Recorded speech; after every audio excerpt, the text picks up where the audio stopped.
میں نے وہ پیسے لے کر اپنے پرس میں رکھ لیے اور جانے لگی۔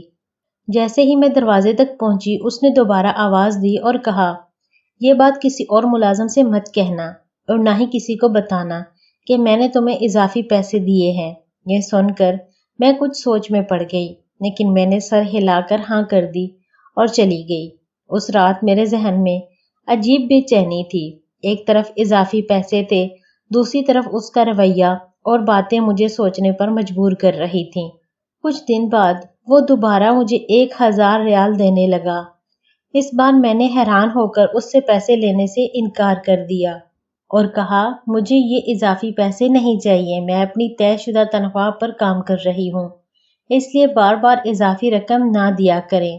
اس نے نرمی سے جواب دیا، میں تمہیں یہ اس لیے دے رہا ہوں کیونکہ تم میری بیٹی کا بہت خیال رکھتی ہو۔ میں نے کہا، یہ میری ڈیوٹی ہے، اس کے لیے مجھے پہلے ہی تنخواہ مل رہی ہے۔ اس دن کے بعد اس نے کچھ دن تک اضافی پیسے نہیں دیے، لیکن میں نے محسوس کیا کہ اس کا رویہ میرے ساتھ پہلے سے زیادہ مختلف ہو رہا تھا۔ ایک دن جب میں اس کے گھر پہنچی تو گھر معمول سے کچھ مختلف تھا۔ وہ اپنی بیٹی کے پاس بیٹھا ہوا تھا اور چہرے پر پریشانی تھی۔ اس نے مجھے دیکھتے ہی کہا، تم دیر سے کیوں آئی؟ میری بیٹی کو بخار ہے۔ میں گھبرا گئی اور جلدی سے بچی کے پاس گئی۔ اس کا بخار کافی زیادہ تھا۔ کچھ دیر بعد اس نے فوراً ڈرائیور کو بلایا اور ڈاکٹر کو گھر پر لے آیا۔ اس کے پاس ہر چیز کا بہتر انتظام تھا اور وہ فوراً اپنی بیٹی کے علاج کے لیے مکمل سنجیدگی سے کام کر رہا تھا۔ ڈاکٹر نے چیک اپ کیا اور دوائیاں دیں۔ اس کے جانے کے بعد میں نے بچی کو دوا دی اور اسے آرام سے بستر پر لٹا دیا۔ دن بھر بچی کی خدمت کرتے کرتے میں تھک چکی تھی۔ میں عربی کے پاس آئی تو دل میں ایک عجیب سی کیفیت تھی۔ اگرچہ اس کی خدمت کرنا برا نہیں لگ رہا تھا، لیکن ایک اندرونی جھجک بھی تھی کیونکہ حالات میرے لیے آسان نہیں تھے۔ اسی دوران عربی نے مجھ سے کہا، اگر آج رات آپ میری بیٹی کے ساتھ رک جائیں تو یہ میرے اوپر آپ کا بہت بڑا احسان ہوگا۔ میں نے فوراً کہا، میں کیسے رک سکتی ہوں؟ میرا شوہر میرا انتظار کر رہا ہوتا ہے، مجھے گھر جانا ہوتا ہے اور اس کے لیے کھانا بھی تیار کرنا ہوتا ہے۔ یہ سن کر عربی کے چہرے کے تاثرات بدل گئے۔ وہ کچھ لمحے خاموش رہا، پھر بولا، تو آپ شادی شدہ ہیں؟ میں نے جواب دیا، جی میں شادی شدہ ہوں۔ میرا جواب سن کر اس کا چہرہ مدھم پڑ گیا، جیسے وہ کسی سوچ میں ڈوب گیا ہو۔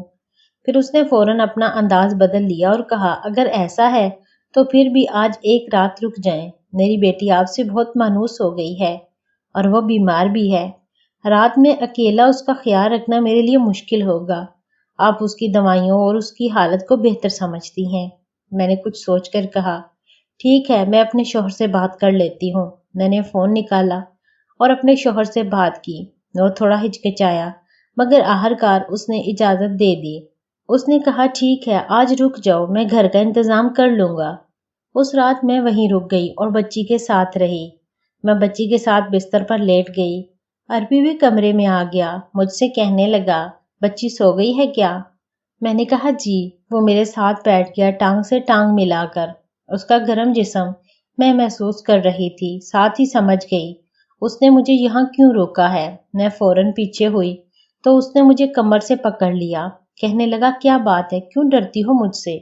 میں اتنا برا تو نہیں ہوں۔ میں نے کہا، صاحب جی چھوڑے مجھے، میں ایسی ویسی عورت نہیں ہوں۔ وہ کہنے لگا، سچ پوچھو تو میں تم پر فدا ہوں۔ آج تک میں نے کبھی ملازمہ کے ساتھ ایسا کچھ نہیں کیا، مگر جب تمہیں دیکھتا ہوں تو میرا دماغ خراب ہو جاتا ہے۔ میں کہتی رہی، چھوڑ دو مجھے، خدا کے لیے چھوڑ دو، مگر اس نے غصے سے میرے ہونٹوں پر انگلی رکھ دی اور کہا، بالکل چپ، بچی اٹھ جائے گی، اسے بخار ہے، وہ اٹھ گئی تو بہت برا ہوگا تمہارے ساتھ۔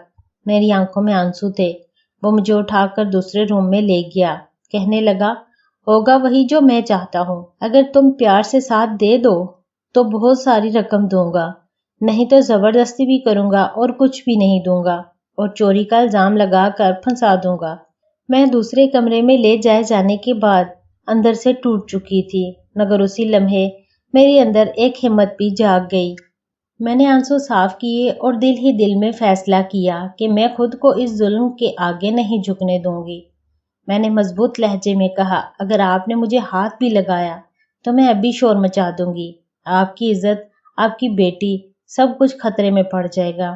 میری آواز میں اس بار خوف کم اور حوصلہ زیادہ تھا۔ وہ ایک لمحے کے لیے رکا، شاید اسے میری بات کا اثر ہوا۔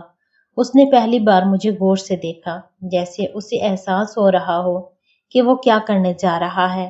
میں نے فوراً موقع دیکھ کر دروازے کی طرف قدم بڑھایا اور تیزی سے باہر نکل گئی۔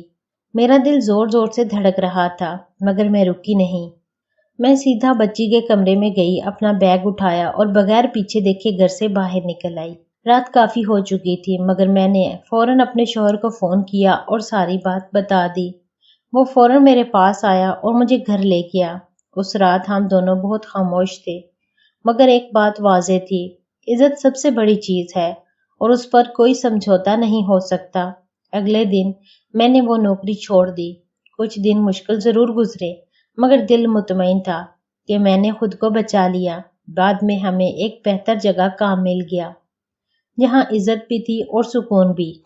کبھی کبھی میں اس واقعے کو یاد کرتی ہوں تو دل کانپ جاتا ہے، مگر ساتھ ہی یہ احساس بھی ہوتا ہے کہ اگر انسان مشکل وقت میں ہمت نہ ہارے تو وہ ہر آزمائش سے نکل سکتا ہے۔ سبق: زندگی میں حالات چاہے کتنے ہی سخت کیوں نہ ہوں، اپنی عزت اور خودداری پر کبھی سمجھوتا نہیں کرنا چاہیے۔ اصل جیت وہی ہے جہاں انسان خود کو محفوظ رکھ لے۔ امید ہے ناظرین آپ کو آج کی کہانی اچھی لگی ہوگی۔